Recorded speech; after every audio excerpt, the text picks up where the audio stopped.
Alternativos de Fortaleza, Sindicato dos Óticos do Ceará e Sindicato dos Trabalhadores em Sistemas Viários de Fortaleza. Simpol em Ação, Segurança Pública em Discussão, um programa do Sindicato dos Policiais Civis do Estado do Ceará. Todos os sábados, de 11 da manhã ao meio-dia. Escute, assista, participe. Rede Classista de Rádio da FETRACE.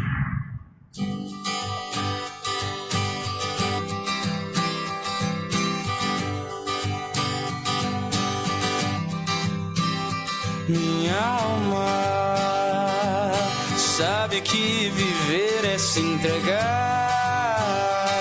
sabendo que ninguém pode julgar se teve que olhar pra trás ou não. Talvez, se a vida me trouxer o que eu pedi, te encontro e faço tudo o que quiser, te dizendo o sol renasce amanhã. A vida é tão mais vida de manhã. Quando eu vejo você, saiba você.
Programa Gazeta Classista com Antônio Carlos, sua revista semanal.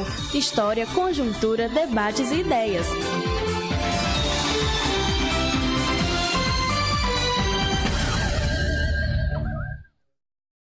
Ao vivo, já estamos no mundo aí.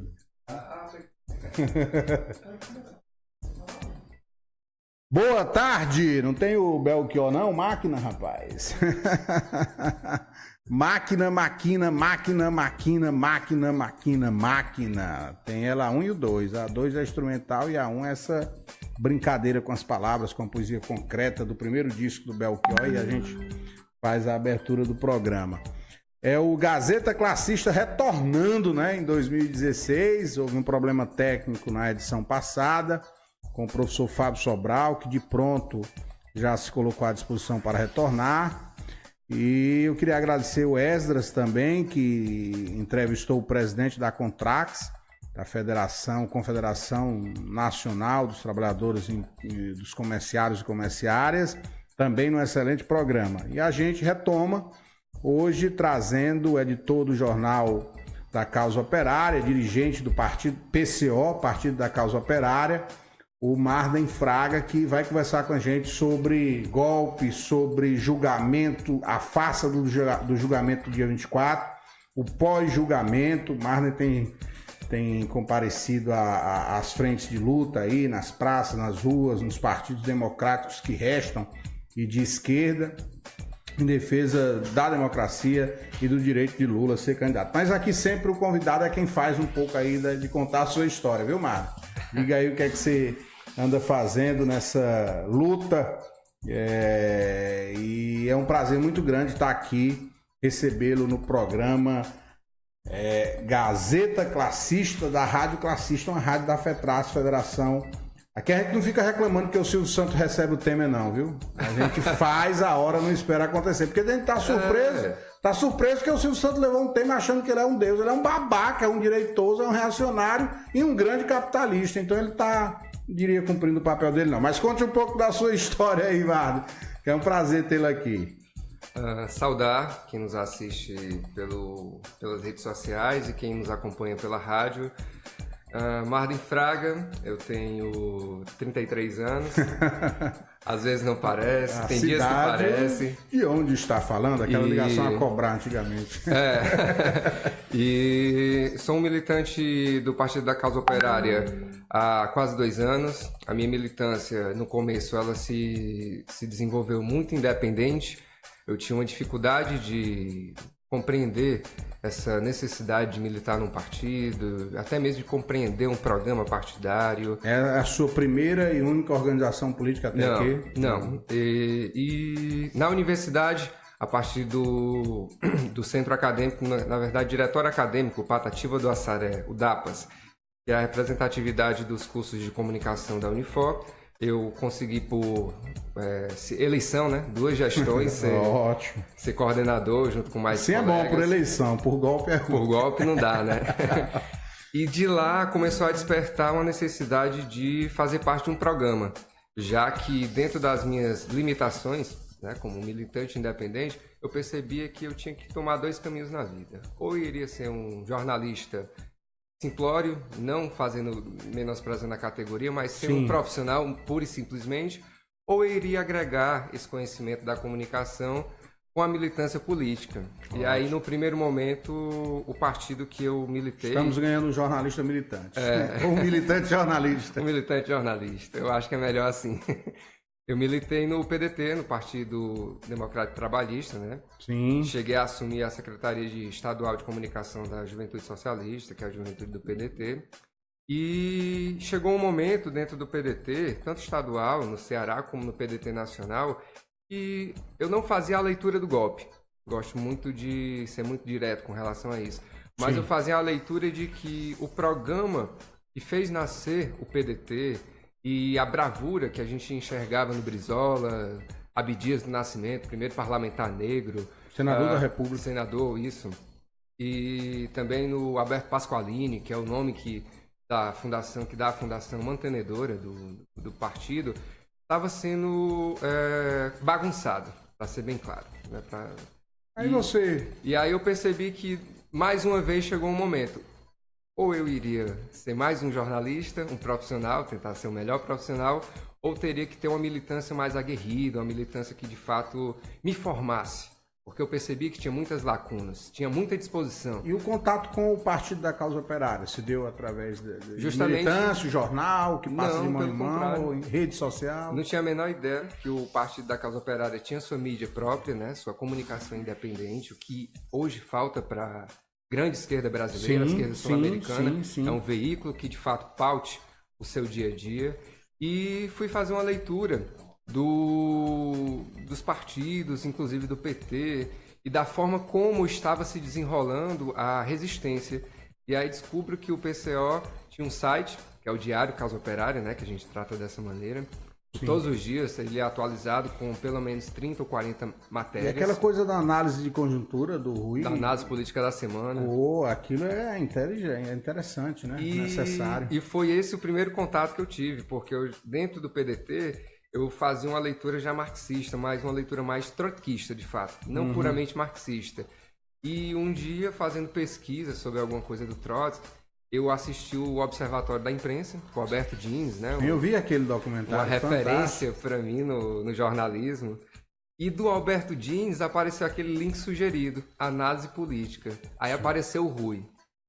Aí eu disse, poxa, cara, esse programa aqui. Legal. E aí aos poucos fui me debruçando em pesquisar o site. A Causa Operária tem quantos anos? A Causa como partido, nós vamos completar de 95, quase, é um partido de pouco mais de 20 anos, como partido. Mas como corrente política, é até mais velha do que o PT. Isso. Porque ela já existe desde a década de 70. O ano propriamente não tem. Mas o nosso jornal, a nossa imprensa operária, é editado desde junho de 1979. E vamos falar um pouco, essa história também, o programa aqui é para isso, é um registro para a história, nós vamos discutir conjuntura, o tempo é nosso aqui. Sim. Mas esses jornais estão catalogados, organizados ou se perderam? Sim, nós temos a história, todas as edições. Sim. Inclusive o nosso suplemento gratuito, no período do golpe, quando a coisa ganhou mais força, né, contra a esquerda, nós tínhamos um suplemento que era só única cor e eram 2 textos. Hoje o nosso suplemento é uma página do jornal.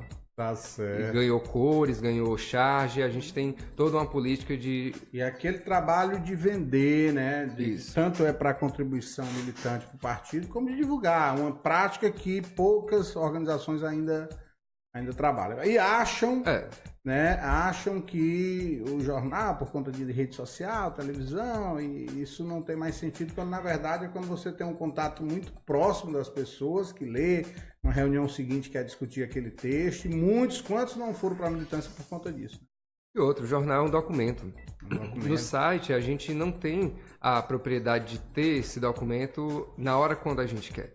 Ainda mais pelas denúncias que já surgem de que tanto o Facebook como o YouTube estão retirando conteúdo do ar, seja texto, imagem, foto e imagem vídeo. Essa democracia não vai durar muito tempo, não. Essa liberdade. Alegando segurança. Então, se você não tem uma mídia impressa, você corre um sério risco de perder todo um trabalho. A memória, inclusive. Então, só para me debruçar aqui um pouco sobre a questão do jornal. Descubra o Partido da Causa Operária pela internet, pela facilidade da conectividade. Comunica muito bem o pessoal. Mas o que me fez, de fato, abraçar a causa, além do programa do partido, que eu li... Abraçar literalmente a causa, né? Foi saber que tem uma imprensa independente. Eu fiquei encantado do partido ter o seu próprio jornal. E um jornal que é mantido com contribuições de rua. Muito bom. Então, é um jornal que, de fato, é feito por trabalhadores para o trabalhador. Acessível, semanal, semanal, sempre atualizando o debate de conjuntura. No estado de São Paulo, ele é o custo de R$1 e nas demais cidades e capitais do país a R$2 devido ao frete, né? Então, esse valor, ele é o valor mínimo para você adquirir, de fato, uma literatura que constrói um pensamento crítico, socialista. Muito bom. Essa aí, a maneira como... E eu te pergunto, para entrarmos aqui na pauta, que é o golpe, o julgamento do dia 24, a reação ao golpe, o que chamou a atenção de parte da esquerda brasileira, de segmento dos trabalhadores, foi que um partido que alguns até rotulam, né, da extrema esquerda, e isso não é demérito, como alguns setores, até às vezes para uma disputa desqualificada dos setores assim chamados, tenta desqualificar os outros, fez uma leitura extremamente precisa da conjuntura em relação ao golpe, do que se avizinhava, uma crítica sim ao governo Lula, aos equívocos, aos erros, ao que há de conciliação de classe, mas percebeu que estava se avizinhando um golpe. O impeachment não era um impeachment democrático, era parte de um golpe, que a prisão do Lula é parte desse golpe, um aprofundamento. Isso fez com que o Partido da Causa Operária ganhasse já tinha, mas assim, uma visibilidade bem maior. Isso tem sido algo muito importante. Essa lucidez política da causa operária, do Partido da Causa Operária, inclusive com a análise de conjuntura semanal do Rui, tem chamado muita atenção.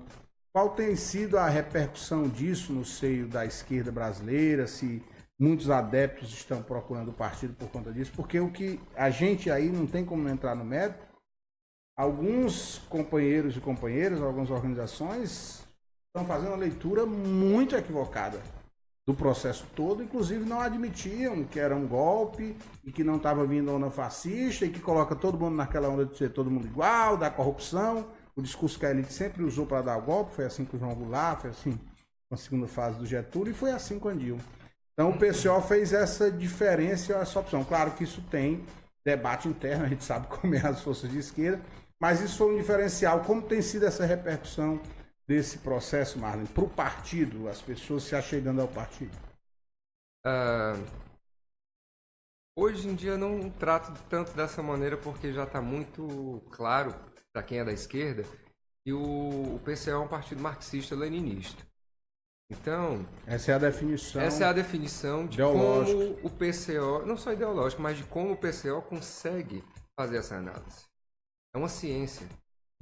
O fato do PCO, em 2013, quando aconteceram aquelas manifestações de junho, e muita gente até hoje trata aquilo como uma primavera de despertar da esquerda brasileira. Realmente. E da maneira como se deu a campanha, a perseguição, a campanha eleitoral da esquerda em 2014. E como se desenrolou 2015, como aconteceu o golpe em 2016, né? Sim. É essa leitura marxista-leninista, revolucionária, que permite o RUI, que permite a nossa Executiva Nacional traçar a crítica e traçar estratégias para que chame a atenção da esquerda para o que está acontecendo. Então isso tem um fundamento metodológico, científico até, claro, né? Não é uma previsão. Como previsão, desejo, um chute, né? Tem realidades. E até aqui o PCO tem acertado em todas. Não porque aposta numa definição ou numa palavra de ordem, mas porque não abre mão da seriedade dessa ciência. Essa seriedade, a gente acabou de sair do ano de 2017, o ano do centenário da maior revolução proletária do mundo. Batemos aqui com o professor Alto Filho, foi muito interessante. Do mundo. E essa revolução só foi possível sem internet, porque havia uma seriedade por parte das suas lideranças em cumprir um programa de formação. A primeira insurgência da Revolução de 17 foi em 1905, com um teste. E aí demora-se 12 anos para você maturar um processo de construção social para que você possa insurgir.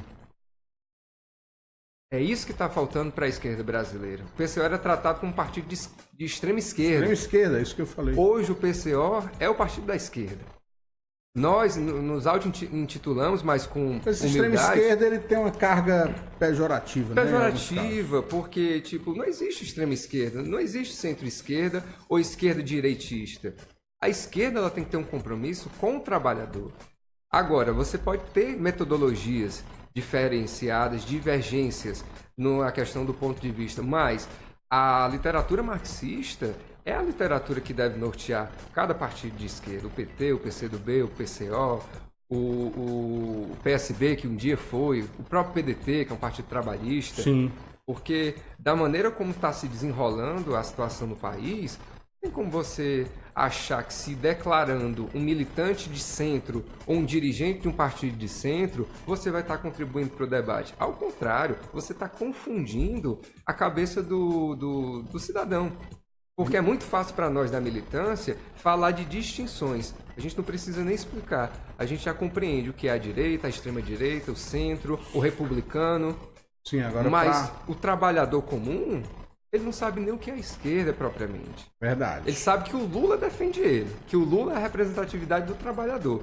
Mas que o PT é um partido moderado, ou isso ou aquilo, que o PCO é leninista marxista. Isso tá longe, né? Tá longe. Então a gente tem que começar a mudar a linguagem também, facilitar a forma de se apresentar. Sem cair no senso comum. Sem cair no senso comum. Às vezes, o que aconteceu com parte desse, mas o trabalhador não quer ouvir isso, o trabalhador está preocupado com a alimentação, com o negócio. Sim, mas isso só tem com muita qualidade, saúde, se ele mudar esse tipo de sociedade. Claro que você não vai chegar lá falando das coisas que estão distantes ainda ideologicamente. Você tem que partir da sua realidade concreta, mas com discurso anticapitalista. Anticapitalista. E aí claro, abriram mão disso e deu numa...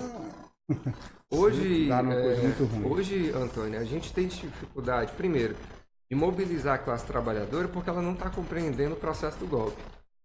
Principalmente quando estava em evidência a questão do impeachment da Dilma, foi-se falado que o impeachment era legal, porque está previsto na Constituição. Estado democrático de direito. E que o Collor também pagou por isso, porque o Collor fez isso, aquilo, outro. Mas, tanto na situação do Collor, como na situação da Dilma, foi um golpe. Foi utilizado de um mecanismo jurídico que a gente sabe que a Constituição foi feita por um grupo de burgueses, não foi? É dita como Constituição Popular, cidadã. Mas essa Constituição foi feita por um punhado de pessoas. Mas os que você colocar aí, ele nos traz uma situação muito interessante. E eu estou torcendo por isso. Tem muita gente assistindo aí. Raimundo Alves, Antônia Gomes, Zé Raimundo Cordeiro, parabéns pela excelente entrevista. Parabéns ao entrevistado. Eu sou apenas um cantor, um locutor. Parabéns, Marden Fraga, o Jorge Nobre. Obrigado, Jorge. Porque o que é que acontece? A burguesia, vai ser difícil se ter maioria parlamentar. Sim. Então, vamos supor que torcer e lutar, e o Lula será candidato, sim, daqui a gente, já que vocês estão acertando tudo, essa coisa da prisão, daqui a pouco a gente conversa, porque tem muita gente aí se iludindo com a justiça burguesa. Mas sim, vamos nós. Então, você elege um presidente de esquerda, grosso modo. Sob o argumento do impeachment democrático, qualquer um, a hora que eles quiserem, porque eu acho que nós não vamos fazer maioria no parlamento, repetir o que tem aí ou ampliar um pouco, quem sabe cair. E aí está justificado, entre aspas, democraticamente o golpe. O golpe, justo. Então, há outros parâmetros a serem construídos para além da sustentabilidade, inclusive institucional, sem descuidar dela.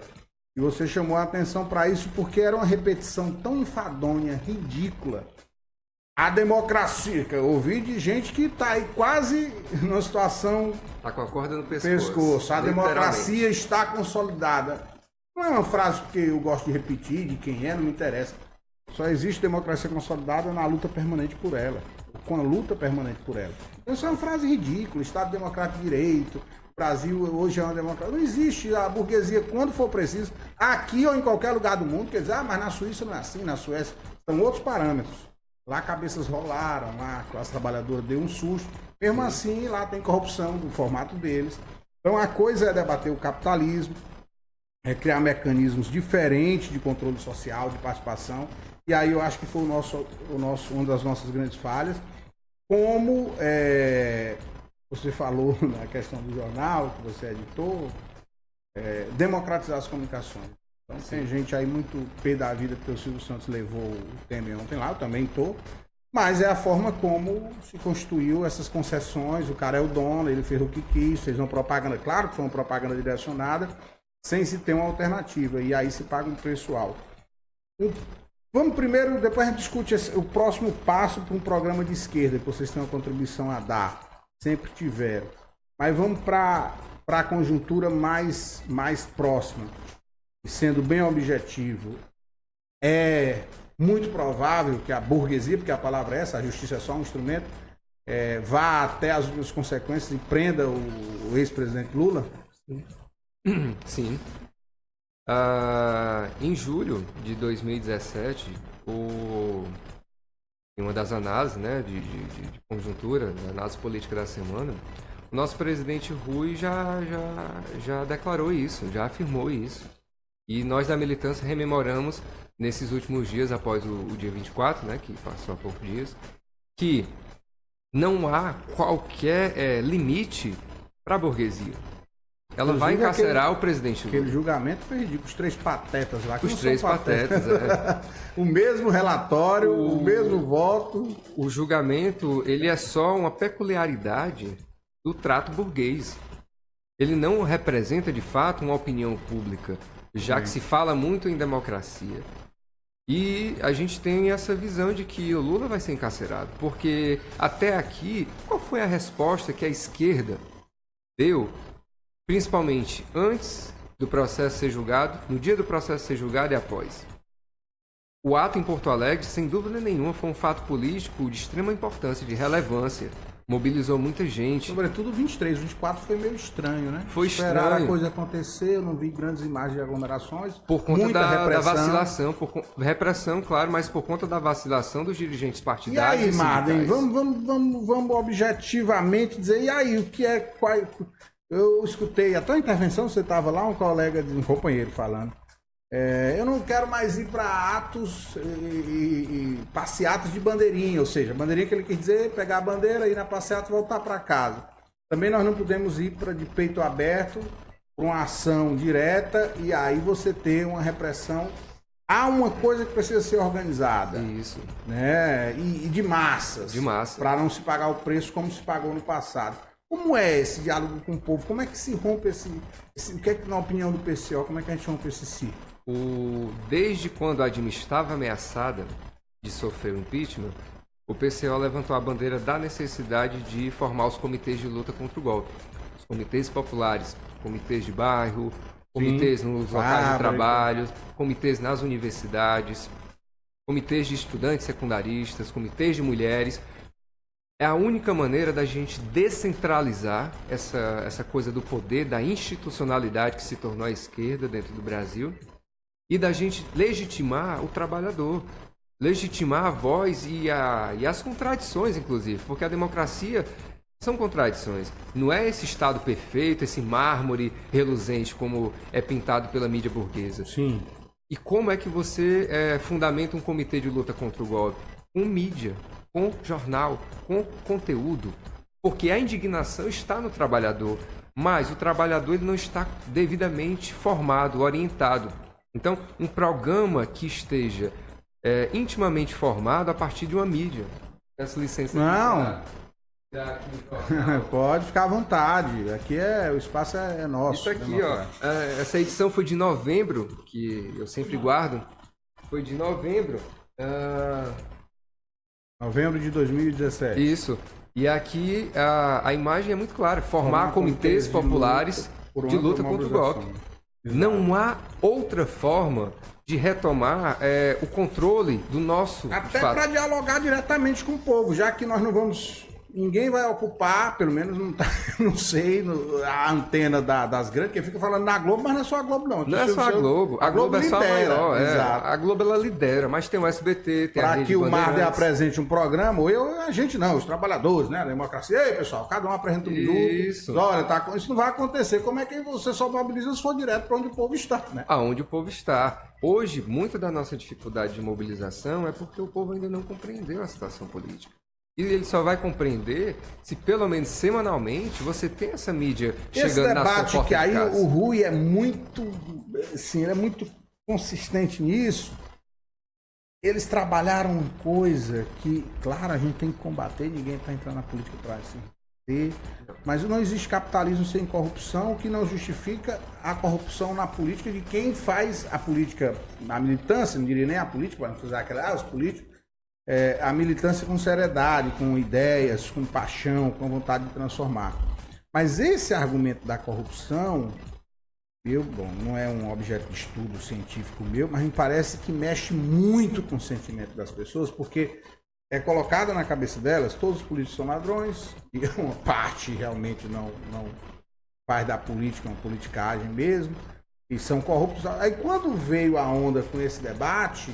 Fica aquela sensação, mas se todos são iguais, o que é que eu vou fazer? E aí o Lula, coitado, um sítio para tomar uma cachaçinha e um apartamento velho que o Maluf, que não é referência para mim, disse que queria doar um para ele, que ele chamou de como é o nome? Puxadinho. Puxadinho. Tá sendo passado para parte não é para parte do povo, porque as intenções de voto falam em 30% a 34%, mas... O restante é muito forte no discurso da corrupção. E o Rui, ele bate muito nisso. Olha, o capitalismo não sobrevive sem corrupção. Isso é uma hipocrisia. As grandes empresas, a sonegação. Mas esse discurso, ele pegou, ou falta mesmo, trabalho de base, informação. E enfrentar essas contradições junto ao povo. Você falou, porque não vamos chegar e o povo vai aceitar tudo. Não é assim. Não é assim que funciona, né? Até porque a gente não está aqui... tratando de seita, de apresentar uma verdade absoluta que aquilo ali vai causar uma salvação. É muito fácil, né? Não é assim. A democracia, ela é uma construção social e como tal, ela tem altos e baixos. O que a gente está passando aqui é um período de baixa da legitimidade popular. Mas isso nada impede que a gente possa ter uma grande insurgência popular, mas a partir de uma formação. Sim. Você falou da corrupção, que foi o discurso que pegou, né? Em 2005, com o tal do mensalão. Até aqui. Boa parte dos dirigentes nacionais do PT sendo perseguidos, sendo presos. Né? E aí uma segunda parte do golpe vem com o impeachment da Dilma e no desenrolar da Operação Lava Jato.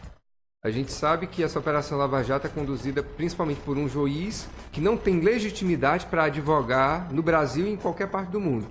Porque o juiz Eco Sérgio Moro ele não tem registro na Ordem dos Advogados do Brasil, na OAB. Então, isso já é um fato que é para escandalizar a população brasileira. Como é que eu aceito uma decisão de um juiz que, se hoje ele fosse cassado, porque a profissão, a atuação de um juiz não é algo divino, Sim. que não pode ser passivo de punição. Não é infalível, né? E aí, se hoje esse cara perde o direito de decidir processo, de conduzir processo, esse cara vai viver do quê? Se ele não pode advogar. É informação pública. Além do curso lá no Departamento de Estado norte-americano, eu estava em sala de aula e Moro pra cá. Não, é só um juiz, gente. O problema é que aconteceram erros, não sei o quê.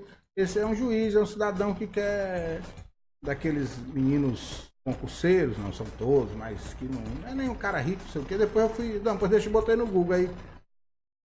Juiz Sérgio Moro estudou nos Estados Unidos. E obviamente que isso não está isolado, né? Mesmo se for só um estudo, faz parte de uma ideologia. A gente tem que acabar com essa noção de achar porque fulano, A, B ou C, preto, azul, branco, ruim, estudou nos Estados Unidos, isso faz dele alguém capacitado. A nação mais corrupta, a que mais desencadeia guerras no mundo, é a nação norte-americana. Sim, é esse povo safado, não o povo, mas esse governo, né? Que mantém... Elite, né? Beligerante, fascista, de Trump. Que mantém justamente um estado de pobreza mundial à custa de manter esse sonho americano. Não é à toa que eles investem muito pesado no cinema, na comunicação, no status norte-americano.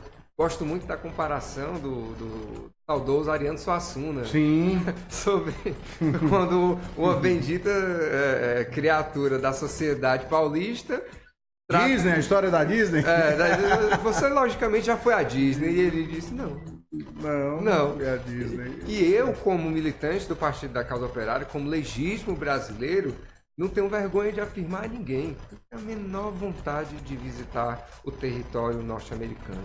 Nada naquele país, eu acho que... Um tango argentino me vai bem melhor que um blues. Um tango argentino, uma livraria bucólica no Uruguai, a Colômbia, com a sua arquitetura e também com a sua natureza, o Chile, o povo venezuelano. Que tem um certo dinheiro, porque eu não tive condições de conhecer ainda, né? Nem o Rio, mas um dia eu conheço, mas aí é culpa minha. Mas deixa eu te dizer, o sujeito deixa de ir para a Acrópole, para a Grécia, para Atenas, para os Estados Unidos. Para Disney. Para Disney. Vai fazer o quê? Mas vamos nós.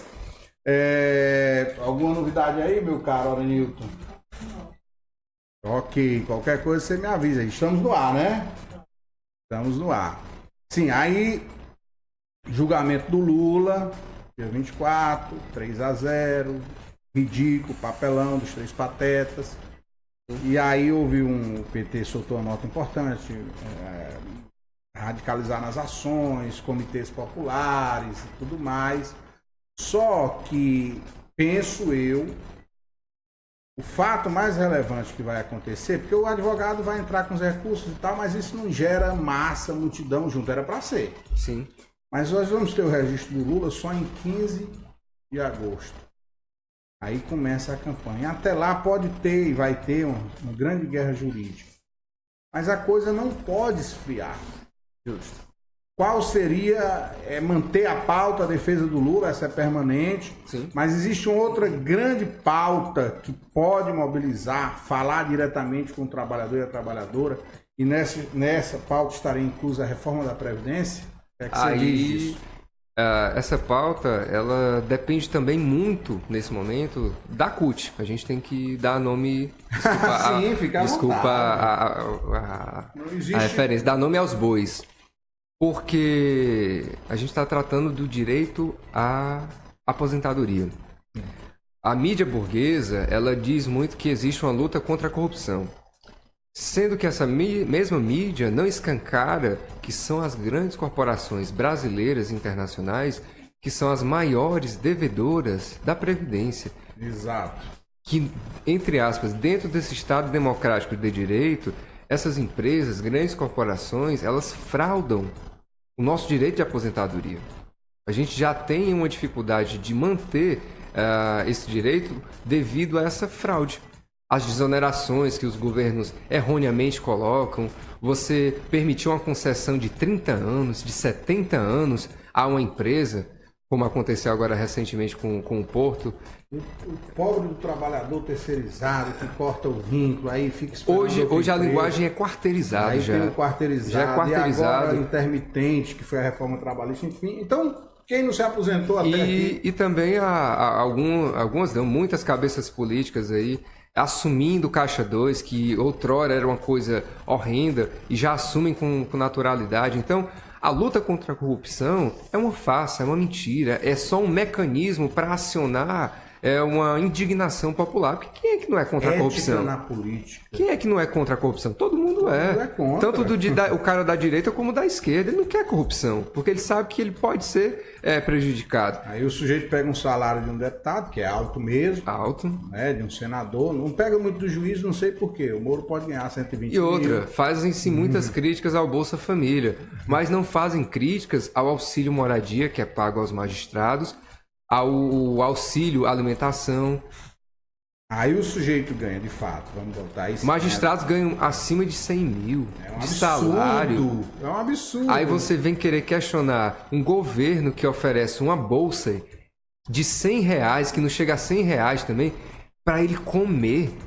Verdade. Aí você vem tratar isso como criminoso. Criminoso é um governo que deixa o seu povo morrer de fome, como foi o governo FHC, como foi o governo militar, da ditadura militar.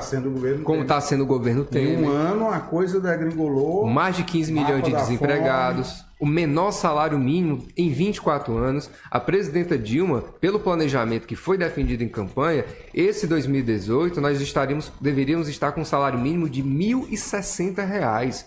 Hoje o salário mínimo é R$954. E as panelas, meu irmão? Eu acredito... A classe média assumiu sua passe? Não assume.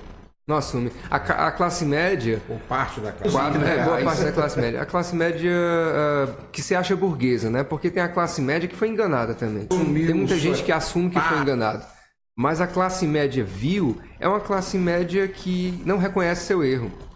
Hoje, não dá o braço a torcer. Não dá o braço a torcer. Hoje, se mais uma campanha fraudulenta, tipo Lava Jato, tipo luta contra a corrupção, fosse levantada, sairia novamente para bater panela. Se a Globo chamar... Se a Globo chamar, vai, porque ela está mais preocupada em legitimar o ódio dela do que, de fato, dialogar com as contradições e com as necessidades do trabalhador.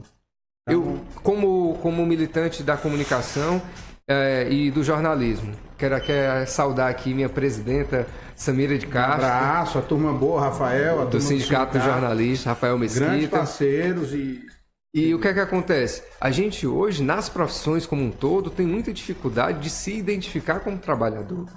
E com a reforma da Previdência, dá para se fazer um comparativo básico. A reforma da Previdência vem para todos. Quem é que não vai ser atingido pela reforma da Previdência? Os militares. Num primeiro momento, quando o golpe ainda queria aprovar a reforma trabalhista e estava aprovando a terceirização, foi-se dito que nem militares e nem servidores públicos iriam sofrer com a reforma da Previdência. Quando boa parte desses processos conseguem êxito, aí já entrou na roda os servidores públicos, inclusive com a quebra da estabilidade, né? Que é uma forma de legitimar também o trabalhador. E parte dos servidores, principalmente dos bancos, Banco do Brasil que está sendo aí colocado foi meio assim a entregue. Na leitura da realidade, né? Isso, não é comigo. Não é comigo. E tem mais, era um discurso de que, mesmo Lula tendo sido eleito e reeleito democraticamente, a Dilma também, eu escutei gente falando em alternância de poder. Não, alternância de poder... Você faz uma crítica quando não há um processo em que as pessoas não escolhem. Isso. E eles repetiam esse chavão. Já tem muito tempo de PT. A esquerda, né? A própria esquerda falava isso. Exatamente. E um comentário puramente eleitoreiro, puramente vil. Porque Eu vejo com muita preocupação você afirmar que o lulismo está ultrapassado, que o Partido dos Trabalhadores está ultrapassado e que a CUT, como central sindical, que é a 4ª maior do mundo, é a maior entidade sindical sul-americana, também está ultrapassada. O que está ultrapassado, para quem afirma isso, é a maneira de condução da esquerda brasileira. E a maneira de conduzir os partidos da esquerda. Não tem como você apontar o fim do lulismo se você, de fato, não construiu uma conscientização. E mesmo que o lulismo um dia seja superado, que ele seja superado por uma elevação da consciência do trabalhador e não com um programa partidário de plataforma para eleger mais um que se diz o salvador e que se diz democrático. É muito importante, porque a gente escuta setores da própria esquerda, eu vou chamar de extrema esquerda porque eu não gosto desse termo, mas com esse discurso que a CUT é uma grande central sindical. Sim. Se equivocou, se equivoca em alguns momentos, o PT também, mas o Lula falou isso num momento até de muita dor, eu falei na plenária do PT, na intervenção. Eu não sei se eu disse ou não foi o que ele falou, mas foi no velório da esposa dele. Que de forma canalha, aqui a gente pode dizer, eu não gosto de palavrão, mas a gente tem que dizer, circula no mundo dos apps aí da direita, de gente despolitizada, desinformada, alienada, que o Lula estaria de passagem marcada para a Etiópia, para fugir do país, e ainda viajam, até para rir mesmo, é patético, é ridículo, mas o cara afirma com convicção, isso médico, juízes, e aí, professores, né? Tem mais professores. Não é nem um cidadão chamado do povo, não, que está tocando a sua vida. Tá. Aí não circula em grupo de confrarias, em ambientes que a gente não tem muito contato, até porque não é bom ter, mas circula essas loucuras de que estaria de passagem marcada para fugir do país e se encontrar com sua esposa que não teria falecido. É de uma ignorância. É esse mundo que dá essa parte aí que estava dando 20% das intenções de voto do Bolsonaro, agora estão. Eu costumo afirmar que isso é o padrão Globo de imbecilidade. Porque o cidadão afirmar que um líder da esquerda brasileira, como o Lula, ele vai fugir para a Etiópia para fugir de uma condenação. Primeiro que a condenação é fraudulenta. E ele vai para a Etiópia. Pô, mano. Tem a Europa, tem toda a América Latina. Estados Unidos com toda a CIA, com toda a estrutura. Tem as ilhas do Caribe, porque Lula não é um traficante, não é um narcotraficante, como a gente sabe aqui, que dentro do PSDB tem vários, né? Do PMDB. Mas aí intocável, né? Intocável. Esses aí, o Joesley, que quando fez aquela declaração bombástica, de repente o Joesley estava em Nova York. Ninguém quis prender o passaporte do Joesley Batista. E o que é que acontece? É muita imbecilidade você afirmar padrão Globo de imbecilidade. Esse aqui é o padrão Globo de imbecilidade. E eu estendo isso à maneira como também o jornalismo da Rede Globo é pautado, das suas sucursais. Porque por que é que a gente tem dificuldade de fazer trabalho com o jornal impresso? Primeiro, nós não fomos formados para isso. E segundo, os veículos oficiais, tratando aqui de veículos do estado do Ceará, a notícia ela é dada de um ponto de vista derrotista. Ela não trata a notícia de uma maneira crítica ou que te inspire a fazer um comentário crítico. É simplesmente uma leitura que você faz e você fica, aonde nós vamos parar? Quando não fica desse jeito, é uma matéria, é uma publicação publicitária, consumo. Ou é consumo ou é derrota. Essa é a cara, é a estampa da mídia brasileira. Na TV, na rádio, no impresso. É uma mediocridade. E aí, quando se afirma, o impresso está morrendo. A mídia impressa está morrendo porque está tudo no digital. Com essa onda das fake news, fica mais evidente... Vai ter cada notícia. Fica mais evidente... Notícia não, que se você não tiver esse documento em mãos... para você riscar, para você ler, reler esse jornal de novembro. É muito fácil, com esse jornal em mãos, você chegar em novembro desse ano de 2018 e fazer uma análise de 2, 3 ou do jornal completo, da matéria, da seriedade. E aí você vai ter propriedade para afirmar, de fato, essa notícia construir uma crítica. De fato, essa notícia me respaldou numa opinião. O Diário do Nordeste, uma matéria do Diário do Nordeste, vamos tratar aqui de um caderno policial. O que é que isso respalda a gente daqui a um ano? Porque a gente passou agora esse final de semana por uma chacina. Aconteceu outra agora. Hoje, Itapajé. no interior, Itapajé. Presídios, aí... O que é que acontece? Aí me vem um secretário de segurança. Um homem que é formado pela Polícia Federal, que para muitos é um quarto poder, né? Porque, imbecilmente, foi-se dito que tem que ter autonomia a Polícia Federal para trabalhar. Desse jeito? Que o crime é organizado avança, que o crime ele é organizado. E é organizado com a conivência dessas polícias. Bonito é o cara sair na televisão de madrugada, prendendo um dito político e passando o Brasil a limpo. E o narcotráfico, as organizações criminosas tomando de conta do país, quando era missão precípua. E elegendo deputados estaduais, deputados federais, inclusive representatividade de majoritário, governadores, prefeitos. Então, como é que você tem uma luta contra a corrupção se você tem toda essa corrupção institucionalizada? O ministro do Supremo, né, me parece lá, foi advogado de uma cooperativa, isso não sou eu que estou dizendo, está nos autos da história, e cooperativa de Van, se eu não estou enganado, ligada ao PCC. O recém-ministro Alexandre de Moraes. O Alexandre de Moraes é um caso peculiar, né? Porque ele é o mais novo ministro. Nomeou, né? acabou, não teve panela, não teve nada e estamos conversando. E assim o Temer vai colocando a turma dele lá e... O Alexandre de Moraes... O Maringoni escreveu um artigo dizendo que ele não está errado, não. Ele é de livre provimento dele, ele tem que botar quem... O Alexandre de Moraes, ele é da tropa de choque que assassina os trabalhadores em São Paulo. Ele é desse judiciário. Ele é do governo Alckmin. E o que é que acontece? O Alexandre de Moraes, ele tá ali com uma válvula de escape. Salão bem blindado, ninguém... Bem blindado, a imprensa não divulga nenhuma opinião dele. A imprensa tá muito em cima do grande marajá do judiciário brasileiro, que é o presidente do TSE, que é o Gilmar Mendes. E aí no STF a gente tem lá aquela briga que a Carmen Lúcia, para mim, não é pejorativamente, mas não é... Ela é uma mulher presidente. Mas ali, quem manda, quem grita mais alto, ou quem late mais alto, ou quem morde mais forte. Porque as sessões do Supremo que são televisionadas, você vê que é um toma lá da cá.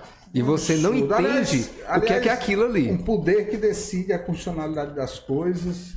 Outra é o debate do programa que a gente estava iniciando aqui. Sim.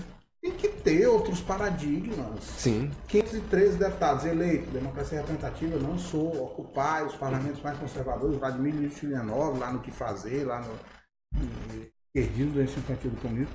Agora, isso teria que ser, paralelo a isso, a constituição de outros parâmetros de experiência de democracia direta, de participação popular. Nós temos pouquíssimas e honrosas exceções, mas no fundo, assim, até mesmo no movimento sindical, a famosa organização por local de trabalho, porque lá, se você não tem uma televisão para falar para a massa, você vai falar como? Você tem que discutir com o sujeito lá no local de trabalho, na sala de aula, ele vai dar a posição dele, mas o debate fica muito mais franco e a partir dali pode surgir uma coisa politizada, consciente, uma onda. De fato.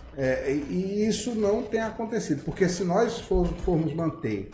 Não é porque a população... Porque tem um setor de esquerda que acha o seguinte, como o povo é puto com o Congresso, isso é uma coisa avançada. Não, muitos são putos para colocar uma coisa pior. Aliás, eles dizem que fechem os congressos.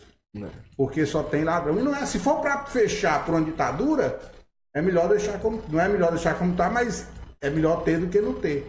Então, tem que se apresentar algo superior. O que fazem Você falou em Revolução Russa, que levou a uma dualidade de poder. Os conselhos, que são sobre. Nós não temos experiência. Chama a plenária, chama a assembleia, a coisa esfria. Vai. Aí tem um julgamento de novo. É justamente a ausência de um programa, de uma agenda de luta. Até aqui, pelo menos mais propriamente, o ano de 2017. 2016 e 2017. O trabalhador só acumulou derrotas. E nós da esquerda nos acostumamos muito a chamar, a tentar clamar a opinião pública para fazer ato. E depois do ato, tudo se dissolve.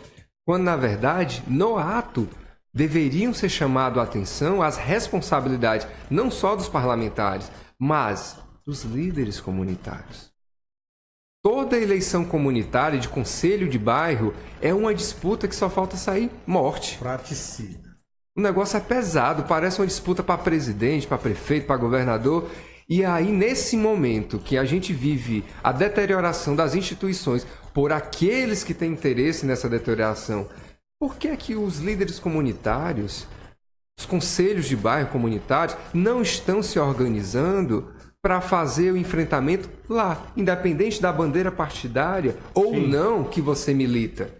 Porque o trabalhador ele é legítimo para poder constituir organização. Claro. A gente é muito acostumado a ficar esperando o parlamentar, a ficar esperando o dirigente partidário, a ficar esperando um salvador. aquele e aí? A gente só está acumulando derrotas, insistindo no mesmo erro, porque a pauta só a pauta da Previdência não é suficiente. A gente está passando por uma deterioração que a Petrobras está sendo entregue, Estou muito preocupado. a Eletrobras, que é geradora da energia, está sendo entregue, os Correios estão sendo entregues, E vem tudo de rodão. o Banco do Brasil está sendo entregue, e as estatais menores que são localizadas nos estados. Então, toda essa cortina de fumaça da dita luta contra a corrupção é que está vingando. Está vingando e nós da esquerda estamos com extrema dificuldade de sair do nosso comodismo. Tem um fato aqui, eu não tenho vergonha de afirmar isso, que muitos militantes do PDT, quando eu saí do PDT e comecei a efetivamente militar com o PCO, vieram me achincalhar, vieram me falar isso, vieram me falar aquilo, de que essa militância aí é piegas. Você que me chamou de vagabundo e você que me chamou de mercenário, estou mandando um discurso. Você que faz militância, pago com dinheiro público para manter corrupto no poder.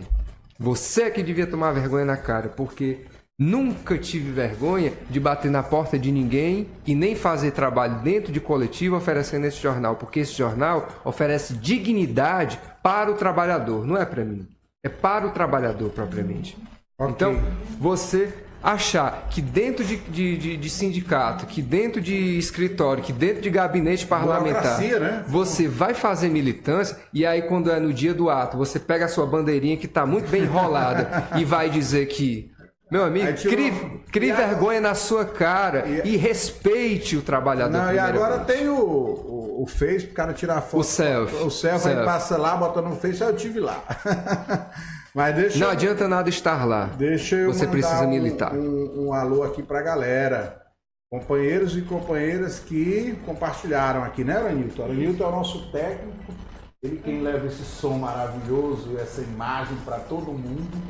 Até a burguesia cortar. A gente cria alternativas. E quem está compartilhando, o Lino Alves, o José Raimundo Cordeiro, a Daílson Veras, o Paulo Roberto Gimenez. Alô, Gimenez, aquele abraço, você pode participar. Tem gente mandando ali muitas mensagens através do Face. O Jorge Nobre, o Thiago Gimenez. Muito bom, companheiro Marlon. O Lino Alves tá mandando esse recado para você. A Isolda Dantas, parabéns pelo programa. Rapaz, legal, mas vocês que fazem esse programa assim tão bom. Edna Maria Teixeira, falta formação política para as comunidades. A grande mídia presta um desserviço com suas pautas entreguistas, imbecilizando, olha, imbecilização, as pessoas através da manipulação desavergonhada. O Eliseu Rodrigues, presidente da FETRAS, está parabenizando a entrevista. E vamos trazer o Eliseu aqui em breve, talvez no próximo programa, para a gente discutir a ação aí da FETRAS para essa nova conjuntura, porque não tem mais golpe, retirada de direitos, já foi a reforma trabalhista, vem a da Previdência agora. Eu pensei que eles... É por isso que, desculpa te interromper, que dentro do PCO e da militância que está próxima de nós, tem muita gente do PT que está militando conosco, tem muita gente do PCdoB. O que acontece?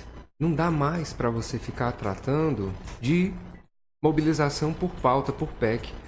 A mobilização é de luta contra o golpe. Os comitês têm que ter essa formalidade de dizer a nossa luta é contra o golpe. Tem uma síntese disso, assim, a defesa do presidente Lula. Sim. Ela acaba por aquela coisa que você falou, e ele mesmo, eu até estava, não sei se eu concluí esse raciocínio, foi no velório da companheira dele, que ele disse, eu sou não sei se para o meu, eu sou a síntese da consciência do povo trabalhador brasileiro. E não se engane, o encarceramento do Lula... Eu achei a fala dele perfeita, porque eu tenho críticas ao Lula. Todos temos. Né? Mas também reconheço as grandes qualidades de um grande cidadão, não vou dizer que o Lula é um marxista, não é. Não. Agora, é um lutador, é um companheiro de uma história importante, o enfrentamento à ditadura, o fim da ditadura, ajudou na fundação do PT. É um dirigente político importante da nossa história. E não se engane, com o encarceramento do Lula, vai se abrir um precedente para o encarceramento das lideranças de todos os partidos da esquerda. Um debate que sempre foi meio polêmico no movimento sindical, já que esse é um programa de muita audiência nesse mundo também, é uma emissora de uma federação classista, de comerciários e de serviços, e eu não vou entrar nesse mérito, mas não é o debate nosso, mas quando a burguesia retirou o imposto sindical, ela estava com a intenção de quebrar, já que havia uma estrutura muito acomodada com isso também. Sim. Né? Mas não foi por isso que ela fez. Vamos para a base, porque agora todo mundo vai ter que ir, né? Quem não ia. Ou com imposto ou sem imposto. Exatamente. Mas é claro que eles vão tentar, né? Não destruíram ao longo de 500 anos, mas já massacraram muito. Destruir todas as organizações da classe trabalhadora. É isso mesmo. Então não vamos não, Lula, isso faz parte. Nada faz parte, não. E dá pra gente evitar a prisão do Lula, Marlon? Dá pra gente evitar. Mas a gente só consegue evitar se houver um trabalho responsável, que até aqui não houve. Um trabalho porque tem que se acabar com as disputas de poder.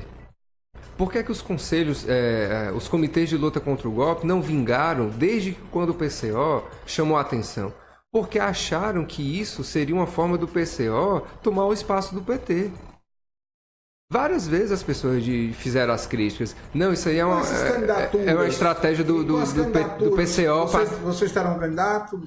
Então ainda não... Posso lhe afirmar 100% que, até aqui, o mais antigo dirigente do PCO, que é o Rui Costa Pimenta, ao mais jovem militante que está se achegando a nós não tratamos de eleição. Essa não é a pauta do PCO. Com certeza nós faremos essa pauta numa conferência que deve ser puxada até maio, até junho. Mas até hoje, 29 de janeiro de 2018, mais importante. Desde que começou esse movimento de enfrentamento pelo PCO e que a gente conclama à esquerda, em nenhum momento a gente tratou de programa eleitoral, porque a gente não reconhece. Por que eu perguntei isso? Não dá mais para eleger um presidente de esquerda da maneira como está. A gente tem essa clareza.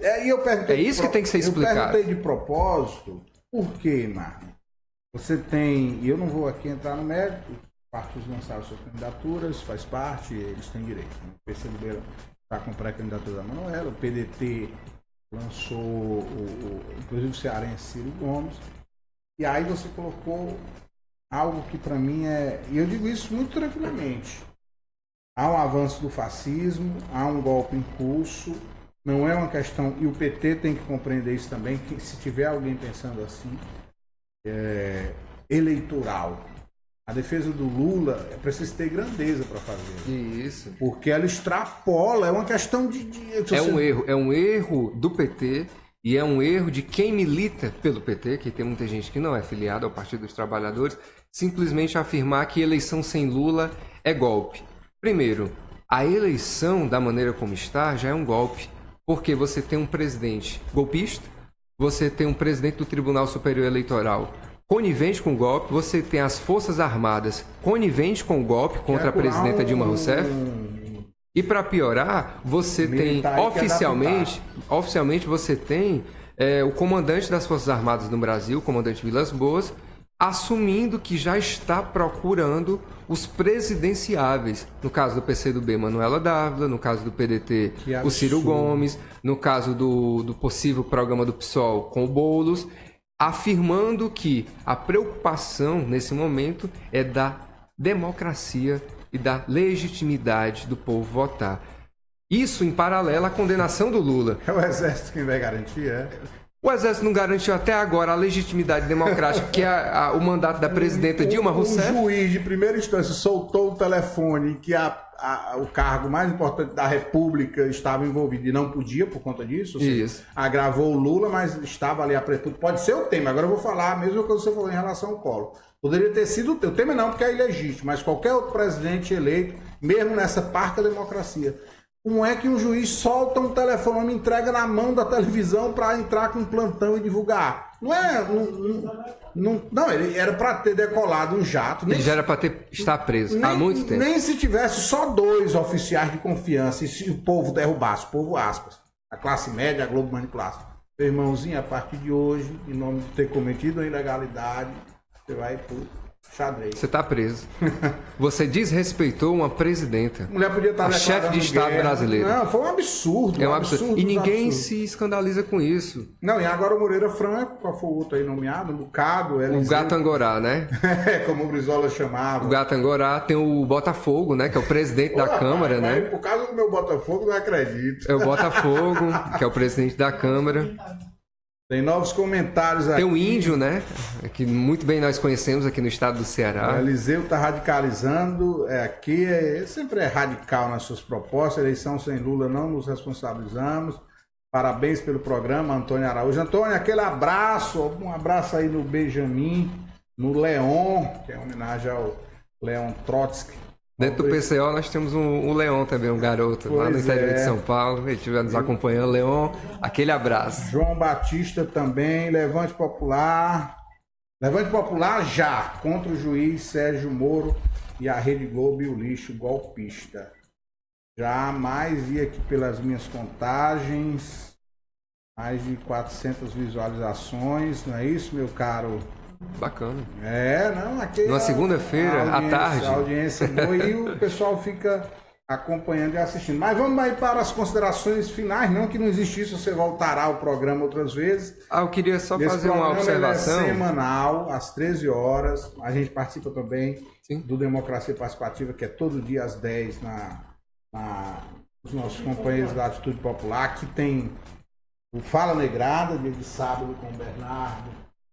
De 8 às 10, programa conduzido pelo Movimento Negro, pelos companheiros que faz essa luta histórica, importante, necessária. O Conexão Feminina, sexta às 17 horas. O Viva do Roberto Gomes, que teve um pequeno recesso às quintas-feiras às 9. O programa de História com o professor agora. Lamparina da História. Sexta-feira às 13. E o Comandante Biapino, no Extra América, Meu comandante, nosso comandante Biapino. Terça-feira, meio-dia, grande comandante, aquele abraço. Então, eu queria que o Marden, que atendeu o nosso convite de pronto, e eu fiquei muito satisfeito pelo seu conhecimento, pela sua dedicação à luta, fizesse aí as suas considerações para o desfecho do programa. Sim. E a gente, sobretudo da perspectiva que a coisa não esfrie, porque é o que eu disse, que Lula a inscrição é 15 de agosto, aí vai ter processo judicial, eliminar para cá, eliminar para lá, reforma da Previdência, mas há uma luta maior contra o golpe, contra o capitalismo, contra... Isso. Enfim. Quero aqui registrar que em São Paulo está havendo a 41ª Universidade de Férias. Universidade de Férias, que é um período de formação nacional do PCO, do Partido da Causa Operária. No final de semana eu acompanhei uma que parte. É uma atividade, um evento que é aberto à militância política da esquerda, não é só para quem é filiado do Partido da Causa Operária. E o tema desse ano é a crise histórica do capitalismo, do surgimento do imperialismo ao neoliberalismo, que é justamente o que a gente está vivendo, essas contradições. Eu estava falando justamente o trecho que eu vi, não foi muito, que eu não pude, tive que ir a algumas atividades, era o imperialismo.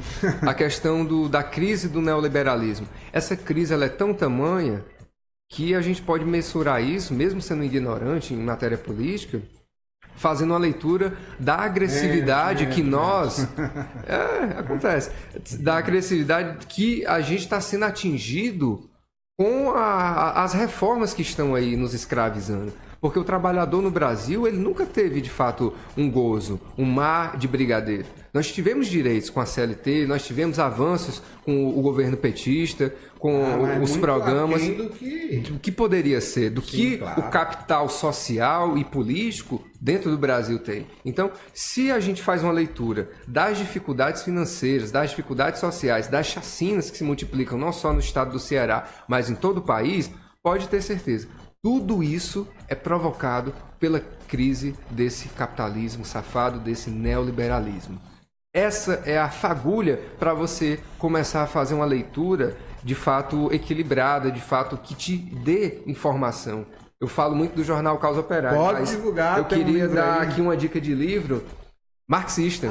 O 18 Brumário. 18 Brumário. Onde ele abre lá que a história... Que é justamente o que a gente está vivendo. Que é justamente uma contradição das instituições e uma apresentação de um pseudo-líder. Né? De um pseudo que, na verdade, é um escravagista, né? É um totalitário, um ditador. É isso que a gente está vivendo dentro do Brasil e no território sul-americano e no mundo. A tentativa de golpe na Turquia, a tentativa de golpe na Venezuela. Então... A gente... de Primavera Árabe, é?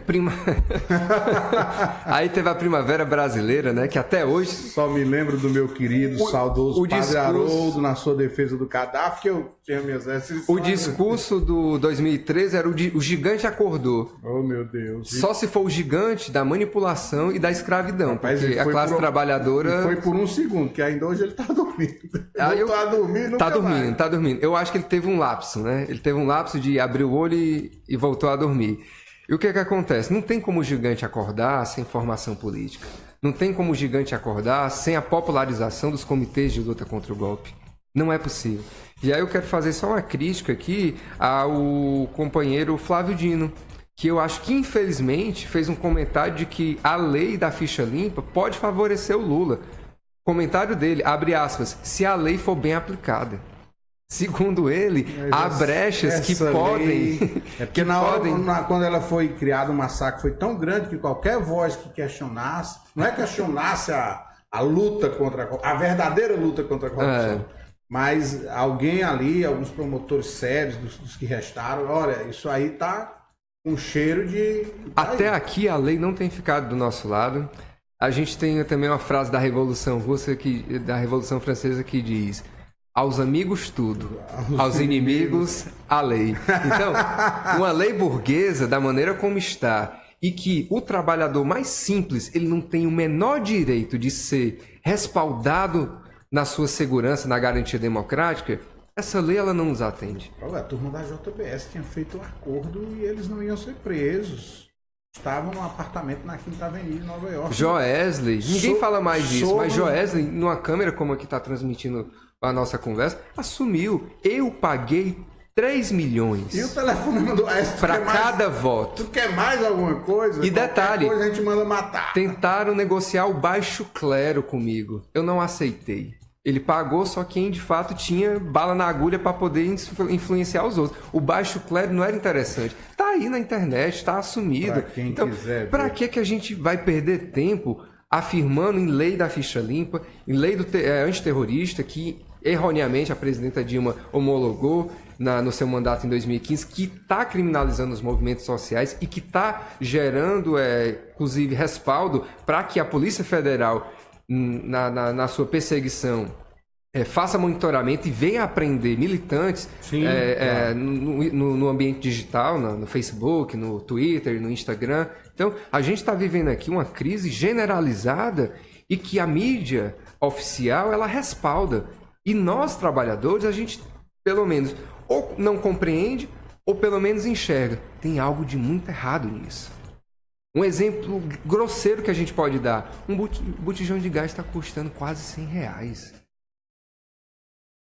Que presidente é esse? Que presidente é esse que veio para favorecer o trabalhador, que diminui o teu salário mínimo, que eleva o custo, pelo menos, para tu se alimentar. E o desemprego, né? E o desemprego numa casa que tem 2 pessoas cuidando de uma criança, com 3 pessoas dentro, uma casa ela não passa um mês com gás.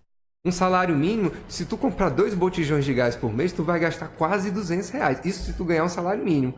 E aí tu vai ficar com 754. E aí tu vai ter que comer, vestir e se locomover pela cidade. É um absurdo. Com a passagem de ônibus que todo ano cresce. Aonde tem metrô, porque eu moro numa capital que é a quinta maior, eu acho que do país. Internacionalmente conhecida, mas a minha capital, Alencarina, Fortaleza, não tem metrô.